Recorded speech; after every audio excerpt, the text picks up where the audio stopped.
अस्सलाम वालेकुम वरहमतुल्लाह। रमज़ानुल मुबारक का रोज़ा रखा। रोज़ा रखने के बाद बीवी से हम बिसरी कर ली जानबूझकर, या जानबूझकर कुछ खा पी लिया।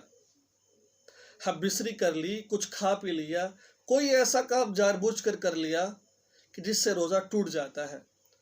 अब रोज़े की क़ज़ा भी आएगी और कफ़ारा भी आएगा। क़ज़ा क्या होता है?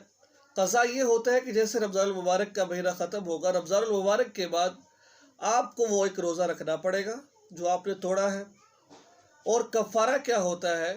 कफ़ारा ये होता है कि आपको सबसे पहले नंबर पर ग़ुलाम आज़ाद करना पड़ेगा। 3 ऑप्शन होंगे आपके पास। ग़ुलाम आज़ाद करो, अगर ग़ुलाम आज़ाद, क्योंकि आजकल तो हमारे यहाँ ग़ुलाम नहीं है, तो फिर आपको 60 रोज़े रखने पड़ेंगे। 60 रोज़े लगातार। अगर आप 60 रोज़े नहीं रख सकते, ज़ईफ़ है, बीमार है, कोई वजह है, कोई उज़र है, जिस उज़र की बिना पर आप 60 रोज़े लगातार नहीं रख सकते, तो फिर आपको 60 मिस्कीनों को खाना खिलाना पड़ेगा। 60 मिस्कीनों को खाना, ये इसका कफ़ारा है। एक बात मैं और अर्ज़ करता चलो, कफ़ारा और फ़िदिये में फ़र्क ये है।